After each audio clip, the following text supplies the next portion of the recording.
جی N story دیکھنے والے تمام دوستوں کو السلام علیکم۔ عمرو ملک توران کے ایک شہر کے سرحدی سرائے میں موجود تھا۔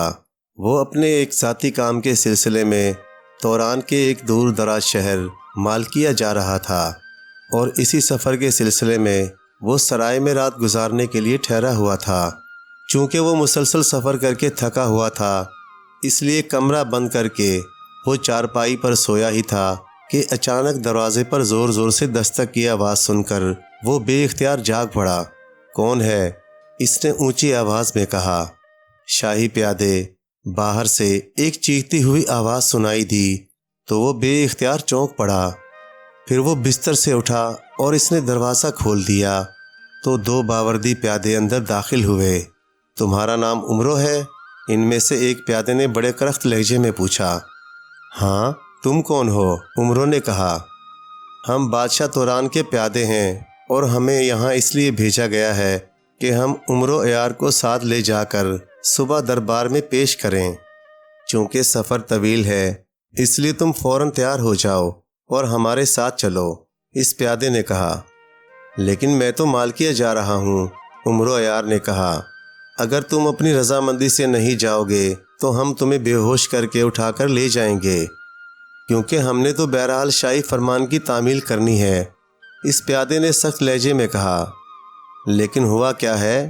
کوئی خاص بات ہو گئی ہے کیا؟ عمرو عیار نے کہا۔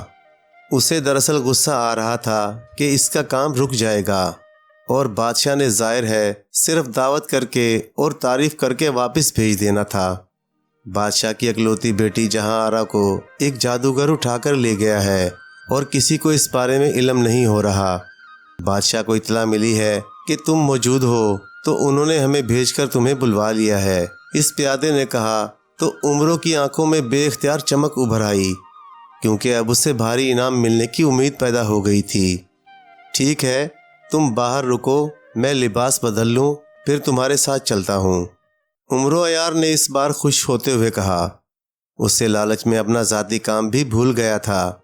پیادوں کے باہر جانے کے بعد اس نے جلدی جلدی لباس بدلا اور اپنی زنبیل گلے میں ڈال کر وہ کمرے سے باہر آ گیا۔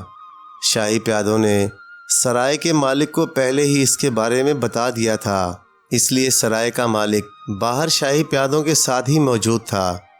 اس نے بھی خواجہ عمرو کی تعریف کی، اور پھر خواجہ عمرو ان پیادوں کے ساتھ گھوڑے پر سوار ہو کر ملک توران کے بڑے شہر کارسیہ روانہ ہو گیا۔ سارے راستے گھوڑے کی پیٹھ پر سفر کرنے سے خواجہ عمرو بے حد تھک گیا تھا، لیکن شاہی پیادے اسے ساتھ لیے مسلسل چلے جا رہے تھے۔ بہرحال صبح ہوتے ہی وہ شاہی محل میں پہنچ گئے، جہاں پہلے خواجہ عمرو نے غسل کیا، لباس بدلا، اور پھر شاہی مہمان خانے میں ناشتہ کر کے وہ بادشاہ سے ملاقات کے لیے تیار ہو گیا۔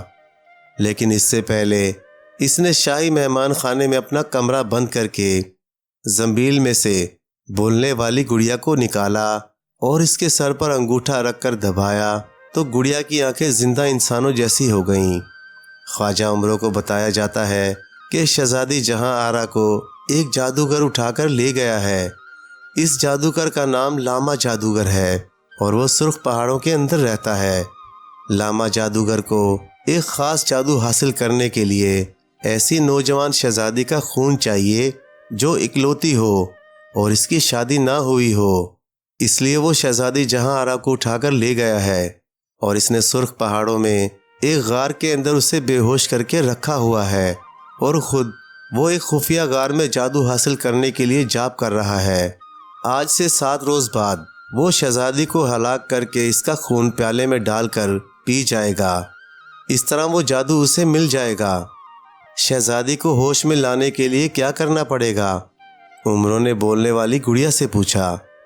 شہزادی ایک خاص جادو کی وجہ سے بے ہوش ہے، یہ اس وقت تک ہوش میں نہیں آ سکتی جب تک عقاب پری اپنے گردن کا خون اس پر نہ ڈالے گی، بولنے والی گڑیا نے جواب دیا۔ عقاب پری کہاں رہتی ہے اور کیسے اسے میں مجبور کر سکتا ہوں کہ وہ اپنی گردن کا خون شہزادی پر ڈالے؟ عمرو عیار نے پریشان ہو کر کہا۔ عقاب پری اصل میں ایک جادوگرنی ہے، ایک جادو میں اس سے غلطی ہو گئی تھی، اس لیے جادو دیوتا کے پجاری نے اسے عقاب بنا دیا تھا، لیکن پھر بھی اس نے پجاری کی ایک شرط پوری کر دی تو پجاری نے اسے پری بنا دیا، لیکن صرف اس کا چہرہ انسانوں جیسا ہے اور اس کے پر بھی پریوں کی طرح خوبصورت ہیں، لیکن اس کے پنجے عقاب جیسے ہی ہیں اور اس کا جسم بھی عقاب کی طرح ہے۔ وہ چونکہ جادوگرنی ہے اس لیے اس کے گلے میں ایک انسانی کھوپڑی لٹکی رہتی ہے، اس کے سر پر ایک خوبصورت تاج بھی ہے۔ اور یہ بات سن لو کہ اگر تم عقاب پری کو مجبور کرنا چاہتے ہو تو پھر تمہیں اسے اپنے زنبیل کی تمام دولت دینا پڑے گی، کیونکہ عقاب پری تمہاری طرح بے حد لالچی اور دولت کی بھوکی ہے، بولنے والی گڑیا نے بتایا۔ اور اس کے ساتھ ہی اس کی آنکھیں دوبارہ پہلے جیسی ہو گئیں تو عمروں نے اسے واپس اپنی زنبیل میں ڈھال لیا۔ دولت اور اس نامراد عقاب پری کو دے دوں، میں اسے ویسے ہی مجبور کر دوں گا، عمروں نے بڑبڑاتے ہوئے کہا، اور پھر وہ شاہی پیادوں کے ساتھ بادشاہ کے خاص کمرے میں پہنچ گیا۔ تم نے میری اکلوتی بیٹی کے بارے میں سن لیا ہوگا، میں چاہتا ہوں کہ تم میری بیٹی کو صحیح سلامت واپس لے آؤ، میں تمہیں اس کا منہ مانگا انعام دوں گا۔ بادشاہ نے عمرو عیار سے مخاطب ہو کر کہا، بادشاہ سلامت، آپ قطعاً بے فکر رہیں، میں شہزادی صاحبہ کو صحیح سلامت واپس لے آؤں گا، لیکن یہ بتا دوں کہ شہزادی کو جو جادوگر اٹھا کر لے گیا ہے وہ اسے ہلاک کرنا چاہتا ہے، لیکن میں اسے بھی ہلاک کر دوں گا اور شہزادی صاحبہ کو بھی لے آؤں گا، مگر بادشاہ سلامت نیک شگون کے طور پر آپ کچھ نہ کچھ پیشگی انعام مجھے دے دیں۔ عمرو عیار نے اپنی لالچی طبیعت سے مجبور ہو کر کہا تو بادشاہ نے فوری طور پر خزانے دار کو حکم دیا اور ایک بڑی سی تھیلیاں جو سونے کے سکوں سے بھری ہوئی تھیں منگوا کر اس نے پیشگی انعام کے طور پر عمرو عیار کو دے دیں۔ عمرو عیار کی فوراً ہی بانچیں کھل گئیں، کیونکہ اتنا بڑا انعام تو اسے کام کر کے بھی نہ ملتا، جبکہ یہ انعام اسے پیشگی کے طور پر دے دیا گیا تھا۔ اس کا مطلب تھا کہ بعد میں اسے بہت زیادہ انعام ملے گا۔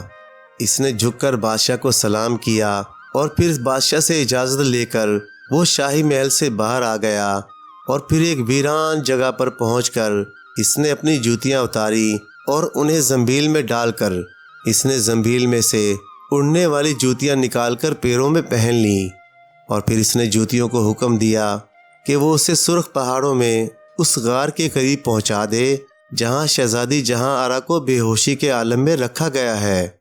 اس کے ساتھ ہی اس کے جسم کو ایک جھٹکا سا لگا اور وہ کسی پرندے کی طرح ہوا میں اڑنے لگا۔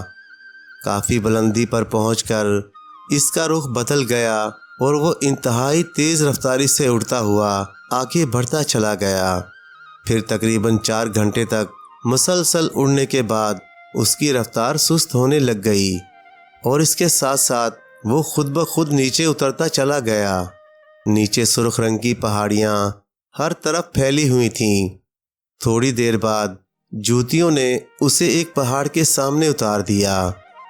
عمرو عیار نے اڑنے والی جوتیاں اتار کر اپنی زنبیل میں ڈالیں اور عام جوتیاں زنبیل سے نکال کر پہن لیں۔ اس کے بعد اس نے پہاڑی میں موجود غاروں میں شہزادی کو تلاش کرنا شروع کر دیا، اور پھر ایک غار میں اسے شہزادی لیٹی ہوئی دکھائی دی۔ شہزادی بے ہوش تھی۔ اس نے شہزادی کو اٹھا کر کاندھوں پر لادا اور گرتا پڑتا کسی نہ کسی طرح غار سے نکل کر وہ کھلی جگہ پر آیا اور اس نے شہزادی کو وہاں زمین پر لٹا دیا۔ شہزادی نے انتہائی خوبصورت زیور پہنے ہوئے تھے۔ ایک بار تو عمرو عیار کا دل چاہا کہ وہ یہ زیور اتار کر اپنی زنبیل میں ڈال لے۔ اس نے ہاتھ بڑھا کر شہزادی کے ہاتھ میں موجود سونے کے کنگن اتارنا چاہے، لیکن پھر اس نے ہاتھ روک لیے، کیونکہ اس طرح اس کی زنبیل میں موجود بزرگوں کی دی ہوئی چیزیں غائب ہو سکتی تھیں، اس لیے اس نے ہاتھ روک لیے۔ اس کے ساتھ ہی اسے خیال آیا اب اس عقاب پری کو بلایا جائے، لیکن اسے یاد آ گیا کہ بولنے والی گڑیا نے بتایا تھا کہ اسے زنبیل میں موجود تمام دولت عقاب پری کو دینا پڑے گی، اور ایسا وہ کسی صورت بھی نہیں کر سکتا تھا۔ چنانچہ اس نے عیاری کرنے کا سوچا۔ وہ دوڑ کر ایک بڑے غار میں آیا۔ اس نے زنبیل میں سے تمام دولت نکال کر اسے چادر سلیمانی میں لپیٹ کر رکھ دیا تاکہ کسی کو اور حتیٰ کہ عقاب پری کو بھی نظر نہ آ سکے۔ البتہ اس نے سونے کی 2 تھیلیاں زمین میں رکھ لیں تاکہ کچھ نہ کچھ اس عقاب پری کو دے سکے۔ اس کے بعد وہ شہزادی کے پاس پہنچ گیا اور اونچی آواز میں عقاب پری کو بلانا شروع کر دیا۔ تھوڑی دیر بعد اسے اپنے پیچھے سے پروں کی پھڑپھڑاہٹ سنائی دی۔ اس نے مڑ کر دیکھا تو اسے عقاب پری اپنے قریب اڑتی ہوئی دکھائی دی۔ وہ بالکل ویسی ہی تھی جیسے بولنے والی گڑیا نے بتایا تھا۔ کیوں پکار رہے ہو مجھے؟ عقاب پری نے کہا۔ عمرو یار نے کہا، اپنے گلے کا خون اس شہزادی پر ڈال دو تاکہ یہ ہوش میں آ سکے۔ لیکن مجھے کیا فائدہ ہوگا؟ پری نے کہا۔ عمرو یار نے پوچھا، تم کیا فائدہ حاصل کرنا چاہتی ہو؟ عقاب پری بولی، تم مجھے اپنی زمین میں موجود تمام دولت دینے کا وعدہ کرو۔ چونکہ عمرو یار پہلے ہی عیاری کر چکا تھا اس لیے وہ فوراً ہی رضامند ہو گیا۔ اس کے بعد عقاب پری نیچے اتری۔ اس نے عمرو یار سے خنجر لیا اور اپنے گلے پر ہلکا سا زخم لگایا اور اس میں سے نکلنے والے خون کے قطرے اس نے شہزادی پر ڈال دیے۔ جیسے ہی خون کے قطرے شہزادی پر پڑے، شہزادی ہوش میں آ گئی۔ اسی لمحے ایک خوفناک دھماکہ ہوا اور ہر طرف دھواں سا پھیل گیا اور پھر ایک روتی ہوئی آواز سنائی دی، میرا نام لاما جادوگر ہے۔ میں نے شہزادی کو بے ہوش کیا تھا مگر عمرو یار نے اسے ہوش میں دلا کر میرا سارا جادو توڑ دیا جس کی وجہ سے میں ہلاک ہو گیا ہوں۔ آواز بند ہوئی تو دھواں بھی ختم ہو گیا۔ اب نکالو دولت، عقاب پری نے کہا۔ تو عمرو نے زنبیل میں سے 2 تھیلیاں نکال کر باہر رکھ دیں۔ جو دولت تم نے چادر سلمانی میں ڈال کر غار میں چھپا رکھی ہے وہ بھی دو، عقاب پری نے کہا۔ تو عمرو یار بے اختیار اچھل پڑا۔ اس کے چہرے کی ہوائیاں اڑنے لگیں۔ چنانچہ اس نے فوری فیصلہ کر لیا کہ اس عقاب پری کو جو دراصل جادوگرنی ہے ہلاک کر دینا چاہیے۔ اس نے زنبیل میں سے خنجر نکالا اور ایک ہی لمحے میں عقاب پری کے پیٹ میں اتار دیا۔ خنجر سلیمانی کی وجہ سے عقاب پری جو دراصل جادوگرنی تھی ہلاک ہو گئی اور ایک بار پھر ہر طرف دھواں سا چھا گیا اور پھر عقاب پری کی روتی ہوئی آواز سنائی دی، میرا نام عقاب پری تھا اور میں جادوگرنی تھی۔ میں لالچ میں آ گئی لیکن عمرو یار نے عیاری کر کے مجھے ہلاک کر دیا۔ جب آواز بند ہوئی اور دھواں چھٹ گیا تو وہاں عقاب پری کی لاش پڑی تھی۔ عمرو یار نے جلدی سے سونے کی 2 تھیلیاں اٹھا کر واپس زمین میں ڈالیں اور پھر غار میں موجود اپنی تمام دولت بھی اٹھا کر اپنی زمین میں ڈال کر وہ شہزادی کو ساتھ لے کر اڑن قالین کے ذریعے بادشاہ توران کے پاس پہنچ گیا۔ وہ خوش تھا کہ اس نے اپنی دولت بھی بچا لی اور اب وہ بادشاہ سے انعام بھی حاصل کرے گا۔